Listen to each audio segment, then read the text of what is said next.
सुक्या खोबऱ्याची अशी गोड पोळी कधी खाल्ली आहे का? 1 वाटी सुकं खोबरं बारीक चुरा करून घ्यायचं.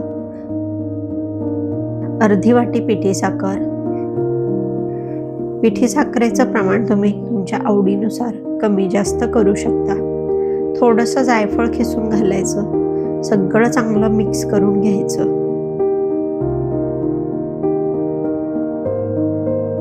कणकेचा छोटा गोळा घेऊन पीठ लावून पारी लाटून घ्यायची.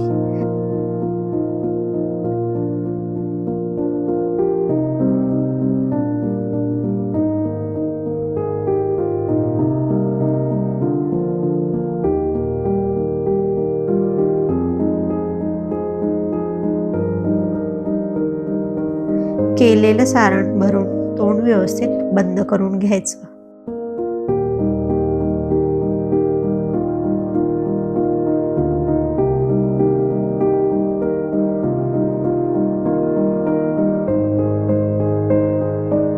हलका हलका दाब द्यायचा, म्हणजे सारण पिठाला चिकटलं जातं. लाटताना पोळी फाटत नाही.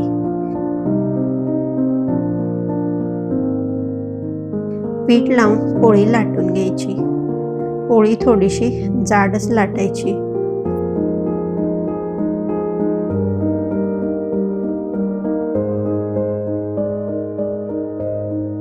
तवा गरम झाला की थोडंसं तूप लावून घ्यायचं. लाटलेली पोळी तव्यावर घालून सगळ्या बाजूनी तूप सोडायचं, म्हणजे ती खरपूस भाजली जाते.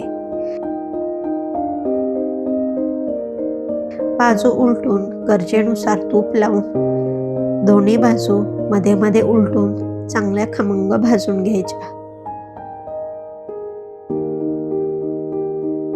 फक्त सुकं खोबरं, साखर आणि जायफळ घालून तयार होणारी ही खमंग गोड पोळी जी मुलांपासून मोठ्यापर्यंत सगळ्यांनाच आवडेल. तुम्ही शेंगदाणा पोळीचा व्हिडिओ पाहिला नसेल तर चॅनलवरती आहे, तो पाहू शकता.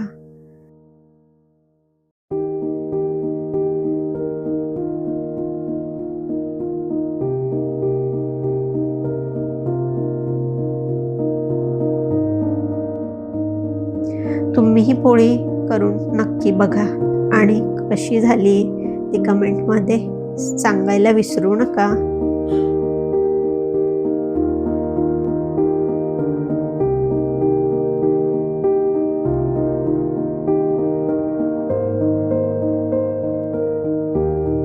भेटूया लवकरच. तोपर्यंत काळजी घ्या. घरच्यांसोबत स्वतःचीही.